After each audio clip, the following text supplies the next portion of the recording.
Capítulo 5. A Hora Estranha e a Chave. Ben foi despertado pelo som de uma locomotiva distante. O barulho era característico. O ronco grave e constante do motor diesel que aquecia enquanto engatava os vagões de carga. O motor, com seu rugido abafado, vibrava no ar, enquanto os encaixes metálicos dos vagões produziam um estrondo metálico repetido, conforme os vagões se conectavam um a um com precisão. Ben reconheceu aquele som, que, embora parecesse quase ameaçador, trazia também uma sensação de força e movimento, como se toda a vila estivesse em sintonia com o trem que passava. Ele abriu a janela e observou o abandono da vila de ferroviários. A antiga linha férrea que um dia transportava mercadorias descendo a serra, uma parte da ferrovia ainda funcionava ali, como um eco distante de um passado próspero.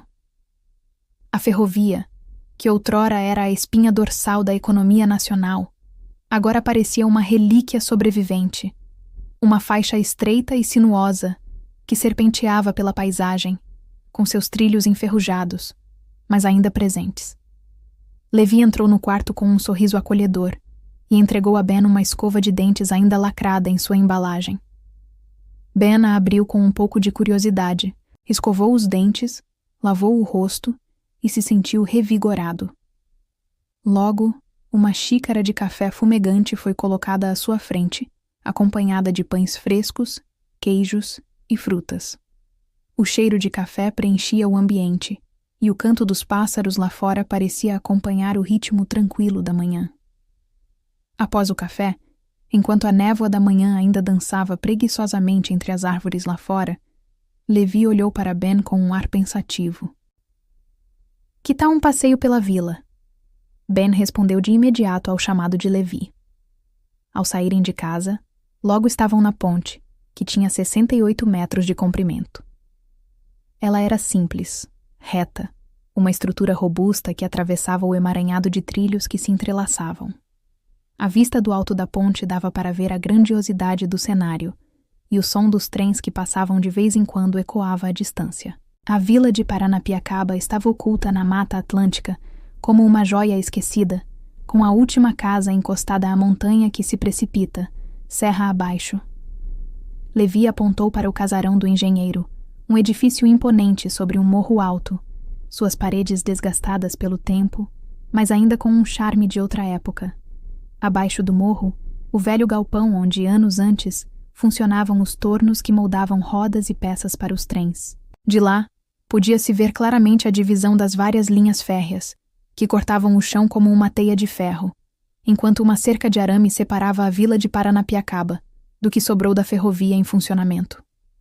Ben observava atento os trens de carga chegando de São Paulo, locomotivas potentes avançando pelos trilhos. O som grave e ritmado vinha de longe, cortando o silêncio e se espalhando pela mata. Mais adiante, a linha férrea descia acentuadamente, rumo à Baixada Santista, com os trilhos se perdendo na vegetação em declive. Levi parou no meio da ponte, olhou para o horizonte e começou a contar a história da vila. "Aqui foi o local com a mais inovadora tecnologia do Brasil, Ben. Esse foi o centro de uma revolução na época. O sistema funicular, desenvolvido pelos ingleses, escoava toda a produção de café e grãos. A engenharia era impressionante, cortando a Serra do Mar de forma quase inacreditável. Mas hoje..." Levi olhou em volta, seus olhos refletindo tristeza. "Veja o que restou. Uma área isolada por uma cerca, separando o que ainda é usado daquilo que foi esquecido.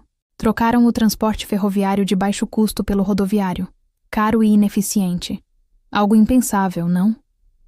Ben ouviu tudo em silêncio, sentindo que havia mais naquela vila do que o olhar captava. Ele percebia que cada trilho, cada ruína, contava uma história. De repente, uma névoa espessa começou a subir pela serra. Como uma cortina de fumaça, ela engolia as árvores e pouco a pouco a vila. Levi chamou a atenção de Ben. "Está vendo o relógio na estação?" "Sim", respondeu Ben. "Fique olhando para ele." A névoa avançava rapidamente, envolvendo a torre do relógio como se a engolisse. É uma beleza, não é? Comentou Levi. Você se lembra da leitura que fez ontem no livro sagrado? Ben assentiu, pensativo. A vida é como uma neblina que passa. Exatamente. Levi sorriu. Sois, apenas como neblina que aparece por um instante e logo se dissipa. Enquanto Levi falava, a neblina se tornava mais densa. Ele se afastou alguns passos.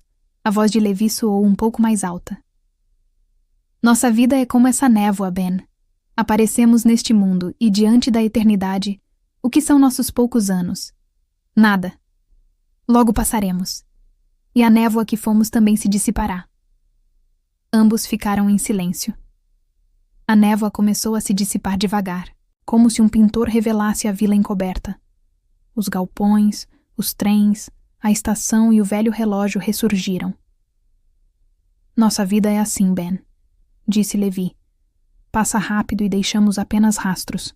Ele olhou para Ben. E a pergunta que fica é: que rastros deixaremos? De beleza, de bondade, de verdade, ou de ruínas e amargura? Ben respirou fundo. Conheço névoas que só deixaram rastros de dor e indignação, disse com a voz baixa. Levi assentiu em silêncio. Levi olhou para Ben. Quais os nomes daqueles dois? Você pode me dizer? Perguntou ele. Ben hesitou. Prefiro não dizer. Se não se importa, só quero esquecê-los. A dor nas palavras de Ben era palpável. Levi permaneceu em silêncio, colocou a mão no ombro do garoto. Tudo bem, você deve esquecê-los, disse Levi com um sorriso sereno.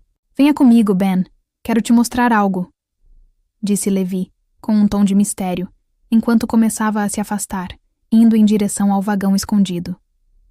Ben, intrigado, o seguiu pela trilha estreita. Ao passarem pelo antigo vagão, Levi fez um gesto sutil para que seguissem em frente.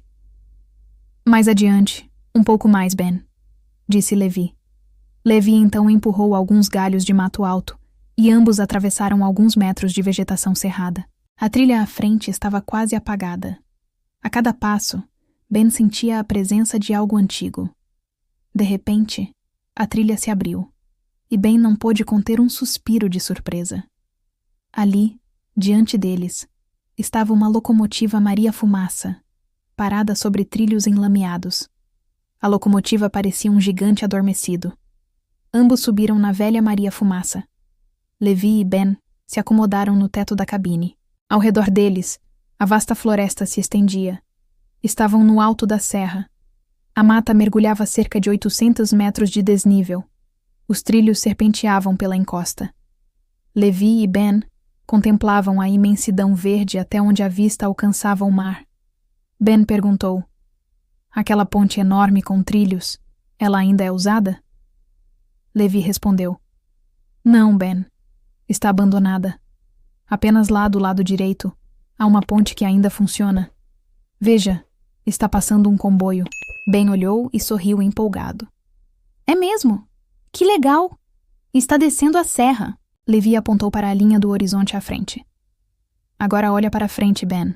Segue a direção em uma linha imaginária e veja onde termina o verde. Ben seguiu. Quando o verde deu lugar a uma tonalidade mais clara, ele exclamou: acaba o verde e aparece um azul. Parece água. Levi sorriu. É o mar, Ben. É para lá que toda a produção era enviada. Lá, a mercadoria era carregada nos navios. Ele fez uma pausa. Por causa dessa vista, os ingleses deram o nome para esta vila de Paranapiacaba. Ben perguntou: o que isso significa, Levi? Levi olhou para ele. Paranapiacaba vem do tupi antigo, Ben. Para significa mar. Napi é vista. E acaba quer dizer lugar. Então, Paranapiacaba significa lugar de onde se vê o mar. Ben ficou em silêncio. Por fim falou: uau, então os nomes realmente carregam histórias. Ele olhou novamente para o vale e comentou: devia dar medo descer com essas máquinas antigas por essa descida cheia de abismos. Levi sorriu e respondeu: a gente se acostumava rápido. Na verdade, era até divertido. Ele riu. Ben o encarou surpreso. A gente, ele gaguejou. Quer dizer que o senhor dirigia uma dessas geringonças? Levi deu uma risada. Ops, acho que falei demais. Sim, Ben, eu fui maquinista de uma dessas locomotivas. Ben permaneceu calado por um instante, agora com um respeito ainda maior por Levi. Isso é incrível, Levi. Eu nunca teria imaginado. E essa locomotiva aqui era sua? Perguntou Ben. Levi olhou para a máquina. Não tínhamos uma locomotiva fixa, Ben. Mas essa aqui, essa era especial.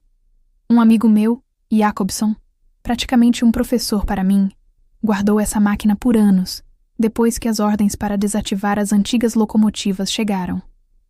Ele deveria se aposentar, mas, em um esforço para evitar o desmanche dela pelo máximo de tempo possível, retardou ao máximo sua própria aposentadoria. Jacobson tinha uma luz difícil de descrever. Era honesto, bondoso e muito dedicado. Quando o conheci, eu já era adulto, mas ele me encontrou como quem acha uma criança perdida.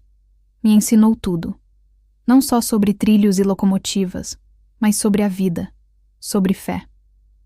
O curioso, Levi suspirou, é que ele nunca forçava ninguém a compreender a sua fé, especialmente... A voz falhou. Especialmente o próprio filho. Sim, Jacobson tinha um filho. Seu nome é Nakamiel. Significa consolação do Eterno. Mas o rapaz, bem, digamos que ele decidiu seguir por outros trilhos. Desviou do caminho da Torá, dos costumes que Jacobson tanto prezava. Eu via a dor nos olhos do velho quando falava do filho. Mas ele nunca tentou arrastá-lo de volta à força.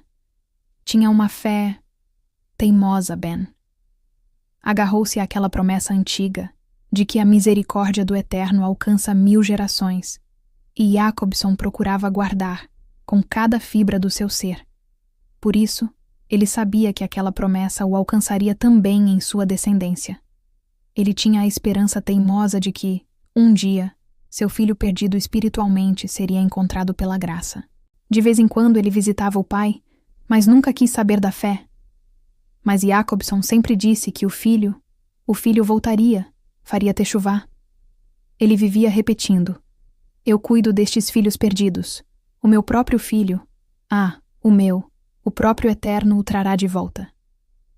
E enquanto esperava, dedicava a vida a nós, os filhos emprestados. Foi ele quem me martelou na cabeça que a fé de verdade está na mão estendida, no Shabat respeitado, na busca incansável pelo tesouro escondido, nas festas sagradas e nos mandamentos santos. Levi fez uma breve pausa, então prosseguiu. Um dia, eu perguntei a ele o que significava tudo aquilo, aquela busca incessante. Jacobson disse, significa, Levi, que aquilo que é realmente precioso não fica por aí gritando para ser visto. O tesouro está oculto, escondido, e o Criador fez assim porque ele não quer espectadores. Ele busca corações dispostos a conhecer a verdade, a cavar, a procurar. Levi respirou fundo. E sabe o que eu descobri depois, Ben? Que muitas dessas joias estão escondidas até mesmo nas traduções descuidadas das Escrituras, nas palavras que foram perdendo a força, nas tradições que os homens colocaram no lugar dos mandamentos. Jacobson era um judeu que cria firmemente que o Messias prometido já havia vindo, assim como outrora creram Shimon Kefa, Pedro, Shaul, Paulo de Tarso e Yochanan, João, homens da mesma fé e da mesma esperança, que reconheceram nos sinais das Escrituras o cumprimento aguardado por gerações. Talvez um descendente daqueles que mantiveram sua fé através dos tempos. Ele me apresentou uma parábola específica do Messias, registrada em Matityahu, Mattense 13:52. Por isso, todo escriba versado no reino dos céus é semelhante a um pai de família que tira do seu depósito coisas novas e coisas velhas. Jacobson me disse que eu só compreenderia a profundidade dessa parábola sobre usar o velho e o novo, quando o filho da mão direita aparecesse. Ben perguntou, e o que isso significa? Eu mesmo levei tempo para entender, continuou Levi.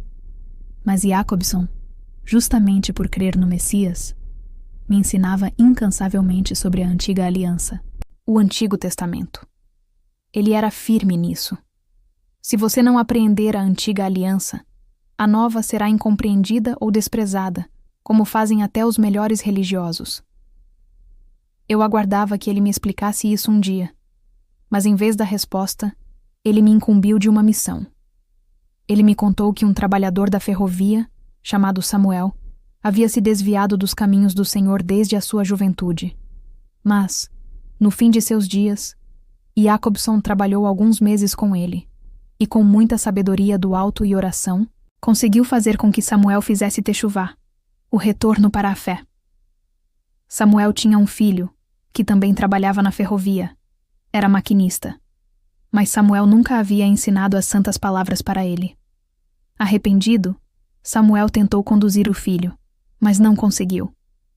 No leito de morte, Samuel deixou uma missão para Jacobson: conduzir o filho dele para os caminhos do Eterno. Jacobson deu sua palavra a Samuel. Porém, pouco tempo depois da morte de Samuel, antes mesmo que Jacobson pudesse iniciar a conversa com o filho de Samuel, houve um acidente com o comboio que ele estava conduzindo, e o rapaz morreu. Jacobson ficou com aquele sentimento pesado de tarefa não cumprida, uma promessa feita a um amigo que ele não pôde honrar. Mas pouco tempo depois, nunca mais tocou no assunto. Parecia ter esquecido. Quando chegou a hora da partida do próprio Jacobson, ele me olhou e me incumbiu de concluir essa tarefa que ele não pôde. Mas como? O rapaz morreu, eu disse a ele na época. Jacobson apenas respondeu: um herdeiro consertará tudo, porém você, Levi, deverá acolher e instruir. Levi então se levantou devagar e olhou fundo nos olhos de Ben. Eu não entendi, mas esperei. Esperei por anos, nada aconteceu. Cheguei a pensar que era coisa de pessoa muito idosa, desvarios do fim da vida. Mas hoje, olhando para você, lembrando do seu jeito com o relógio, seu nome, eu começo a entender. Ele deu um passo à frente. Ben, acho que você pode ser esse filho da mão direita, o herdeiro que Jacobson mencionou. Ben sentiu o chão fugir sob seus pés. Deu um passo instintivo para trás. Eu? Não, Levi. Isso não faz o menor sentido. Deve ter algum engano monumental. Eu sou só um garoto fugido. Um ninguém. Levi se aproximou, uma intensidade quase assustadora. Me diga só uma coisa, Ben. O nome Ben é seu nome mesmo, ou é só um apelido? Ben engoliu seco. Gaguejou. E eu... Bom, todo mundo sempre me chamou só de Ben. Mas meu nome de verdade é Benjamin. Naquele exato instante, algo mudou nos olhos de Levi. Você não entende, garoto? A voz de Levi era uma mistura de espanto e reverência. Ben, em hebraico, significa filho, e Amin significa mão direita. Benjamin, você é literalmente o filho da mão direita. Não é uma coincidência. É o seu nome. É quem você é. Então, Ben finalmente conseguiu articular, petrificado. A antiga locomotiva, ao longe, soltou um apito grave e longo. É por isso que você fica naquele vagão esquisito? Você estava... esperando? Levi sorriu complacente. Muito perspicaz da sua parte, Benjamin. Sim, eu mantenho aquele vagão ali, pronto, à espera do filho da mão direita. Mas quer saber? Acredito que minha vigília está terminando. Em breve, não precisarei mais zelar por ele. Ele se inclinou na direção de Ben. Aquele livro antigo que lemos ontem pertencia a Jacobson. Ele o deixou comigo antes de partir. É composto pelo Tanash e pela Brit Chadashah, a antiga e a nova aliança. Para ele, não eram dois pactos separados, mas capítulos de uma mesma revelação, guiada pelo mesmo Elohim e selada pelo Messias que ele cria já ter vindo. Porém, Jacobson também me confiou algo mais. Ou melhor, a espera por algo mais. Ele me falou de um outro livro, um livro especial, que ele considerava parte de um legado importante, destinado àquele que ele chamava de Filho da mão direita. Levi olhou profundamente nos olhos de Ben, a mão repousando sobre o peito, onde guardava as memórias de seu amigo e professor. Jacobson foi claro, Benjamin, disse ele, a voz grave e carregada de significado. Aquele livro escondido, ele acreditava que só seria descoberto, só revelaria seus segredos, quando o filho da mão direita não apenas surgisse, mas também aceitasse de coração a missão que o espera, a tarefa de consertar tudo que meu mestre mencionou. Ele hesitou por um instante, o peso da convicção em seu olhar.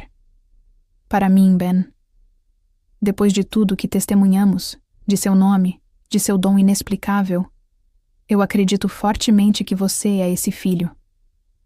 Mas ele ergueu uma mão, enfático. Essa é uma escolha que só pode ser sua. Eu não posso forçá-lo a aceitar esse fardo ou essa jornada.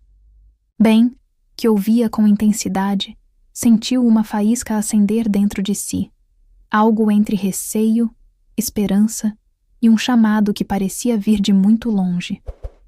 Ele se endireitou devagar, como quem carrega o peso de uma decisão grande demais para a própria idade.